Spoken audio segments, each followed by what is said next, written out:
We talk a lot in this country about the 1% versus the 99%, but when we look at the diversion of wealth, the diversion of income, and the usurpation of political and other forms of social power in this country, we're not really talking about the 1%. We're talking about a much smaller group of individuals who are capturing too much of our treasure and our power.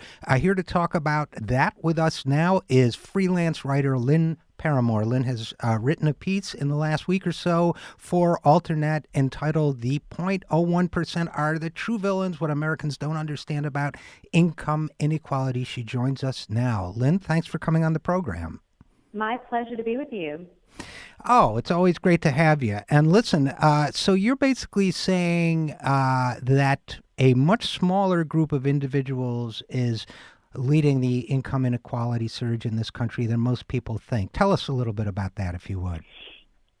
Yes. Well, the concentration at the very, very tippy top of the income distribution spectrum has been growing astronomically. And Thomas Piketty, the French economist, drew a lot of attention to this in his book, Capital in the 21st Century. And essentially, the reason for this is that the return on investment is higher than the return than the growth in the economy. So the wages of workers and so on are not keeping up with the money that's being accumulated by people who earn their money through investment.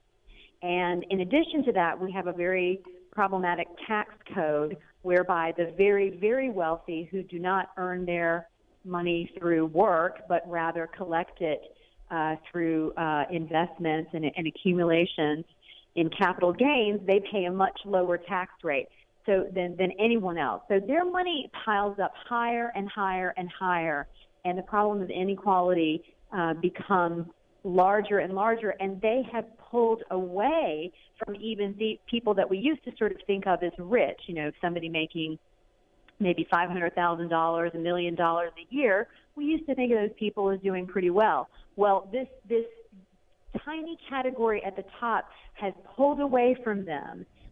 They're the ones that are really getting the tax break, again, because of the fact that the capital gains tax is so low. If you're a wealthy doctor or a wealthy lawyer, for example, you don't get the advantage of paying a lower tax rate on everything you bring in because a lot of your money is coming from actual work.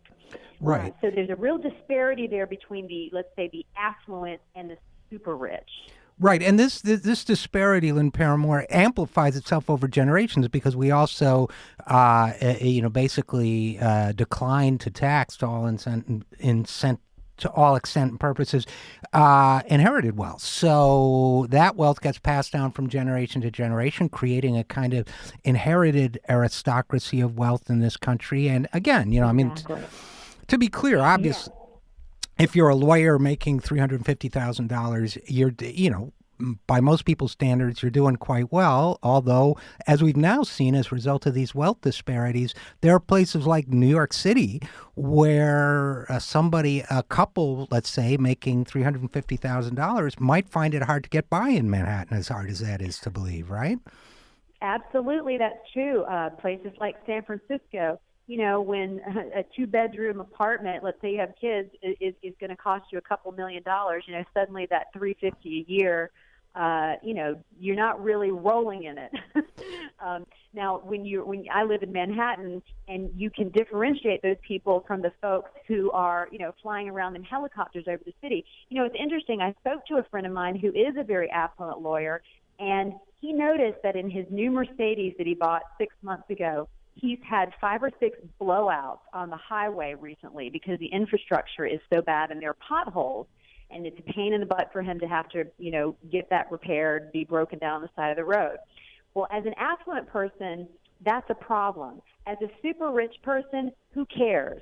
You're in your helicopter, you're not using the highways, so there's this separation, again, between kind of the life experience of the merely affluent versus the super rich. They're living in different worlds to some extent. Well, different problems. Yeah, I think it's great in terms of a literal separation and, of course, a metaphorical separation. It serves as a metaphor, Lynn Parramore, because it basically means that even the prosperous lawyers, to use your friend as an example, even those who are doing quite well by anybody's standards, still share a common reality, if you will, which the highway reflects. And which is also reflected by the fact that if you choose to, you can potentially at least go to college, go to graduate school, work really hard, and join that class of people. But it's becoming extraordinarily unlikely, unless you have inherited wealth, that you will or strike it rich with some bizarre use of publicly funded technology like the internet. It's very unlikely you'll join the helicopter class, but if and when you do, or if you're born into it, you are literally soaring above the shared reality of the 99.99%, right? Quite true. That's quite true. And, if you look at the Forbes 400 list and the top of that list, you used to find quite a few entrepreneurs, financiers like Warren Buffett and George Soros, but increasingly you're seeing people who have inherited wealth. You're seeing multiple Waltons, for example, from the Walton Walmart family, and so, or Koch, for example. So as those people increasingly occupy the tippy top of our income distribution, we begin to look more like the 19th century, like a Jane Austen novel. If you want to get rich, maybe a better route to working hard and accumulating, something over time. Go try to marry an aristocrat. Which, as you and I have talked about, which is, as you and I have talked about in another episode of this program, assortative mating means that's even less likely to happen now. Aristocrats marry aristocrats, and so we're really sorting out into separate universes. So one of the things I think it's important that you touch on in your piece, Lynn Parramore, is that this is not just a matter of, good luck to them, ain't they lucky kind of, core, look at that governor as the car goes by. It's not harmless. It has a destructive influence. This massive accumulation of wealth has a destructive influence on everything from property values to the political process, right? That's right. If you look at the top 0.01% of households, recent research shows that these people are responsible for more than 40% of the political contributions that are made in this country right now. So, getting pretty close to half of all the political contributions. And obviously, the outcome of that is that policies that serve ordinary or poor people are less likely to come to fruition. And we have a political class that serves the rich who fund their campaigns. And we're also really seeing this feedback in the current political season because, it used to be that very, very wealthy people, like the Koch brothers, for example, kind of wanted to stay a bit behind the scenes of the political process. They wanted to pull their levers kind of, in the dark. It's not that they didn't wield influence, they did, but they didn't want to be seen as doing it overtly and directly. Well, now it's very interesting. Here we have Donald Trump. We had Michael Bloomberg making noises about potentially joining the race at one point. So you have these billionaires who are definitely in the top 0.01% at the tippy top, just saying, you know what? Hey, I'm just going to take the stage myself. I'm not going to sit in the background anymore. I'm going to cut out the middleman, as Donald Trump has said many times. And use the cloak of a public servant to promote the needs of my own tiny class. So you can add some populist noise to that, but that's essentially what it is. And we may be entering a new era of American politics in which we see more billionaires running for office. Yeah, well, considering the cost of running for office under our current system, it's either ask for money from billionaires all the time or be one, which seems to be the most time-efficient way to do it. Also, I would say, Lynn, it's interesting, but to me, what I also find, having met not many, but, a few of that crowd, is that there's an enormous arrogance there where they not only want to reflect the interests of their class, but they come to believe that the interests of their class are the interests of the American people and that only their class understands how to run society. So therefore, we should all get out of the way and just let them run it. You think there's any truth to that? Yes, I do, and that reminds me of the defense I hear very frequently of trickle-down economic theory. Oh, well, it's those people at the very top who are creating the jobs and doing all this beneficial stuff for society. Well, I don't really see it that way. I see a lot of people at the tippy top. In my article, I mentioned hedge fund manager Stephen Cohen. They're really just pushing money around, or in some cases sucking it out of places like pension funds, for example, that are going to fund people's retirement. They're not doing anything productive, and they're speculating with their money and making the financial system more unstable for all of us. You know, I mentioned in some cases it would be better if they just sat there on their money and didn't do anything with it, because when they do things with it, these things are often harmful to society. Right, so, and they charge pension funds or whomever what are, by any practical matter, exorbitant and undeserved fees for doing it. It's a ripoff, yeah, exactly. Yeah, ripoff. That's the word I was looking for. Thank you. So, and Lynn Parramore, you also mentioned that Steve Cohen keeps a 14-foot shark preserved in formaldehyde in his office. There's Steve Schwartzman, another one of that group, who compared the idea of taxing capital gains the way, let's say, a police or officer or teacher's earnings are taxed, as compared that to Hitler's invasion of Poland. You have Tom Perkins of Kleiner Perkins. You have a whole list of these guys who feel that any sort of criticism of their extraordinary wealth and privilege is somehow the Bolsheviks are at the gates. That's right, and they really don't have to. They're very sensitive, I would say, because they really don't have to endure a whole lot of criticism from our political class. Let's use Goldman Sachs as an example. Lloyd Blankfein, who famously says that he's doing God's work for Americans, running his company. Well, Hillary Clinton has taken hundreds of thousands of dollars to speak to Goldman Sachs in praise of Lloyd Blankfein and his work, his good work, and will not release the transcripts of those speeches to the American people. And I think the reason she won't release them is because it's pretty clear that she sends a signal when she's getting paid that kind of money that she's going to support the interests of these people. So I don't know what they're complaining about and what they're so afraid of, because they have a lot of protection in our political system.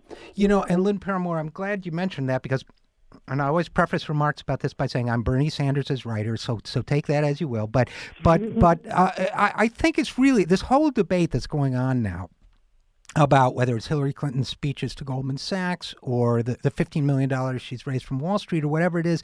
You know, people say, well, where's the quid pro quo? Well, to me, it's not about a quid pro quo. It's about if your political career depends on hobnobbing with the likes of Lloyd Blankfein and Jamie Dimon at J.P. Morgan Chase and all these motley assorted characters, in my opinion, then it is the acculturation that takes place. It's you sit and you have lunch with them, you schmooze with them, you go to parties with them, you have fundraisers with them, they're your bundlers and so on, and you sit and talk about, can you believe it? They're actually, Tom Perkins was outraged because the San Francisco Chronicle suggested his ex-wife ought to trim her hedges, which were blocking the sidewalk outside her mansion. Mm-hmm. Can you believe the way these people talk? You start to, there's no way you're not going to imbibe that worldview. Hillary Clinton even told the Philadelphia Inquirer recently that she will listen to any contributor's contribution. Well, she's not likely to listen to mine.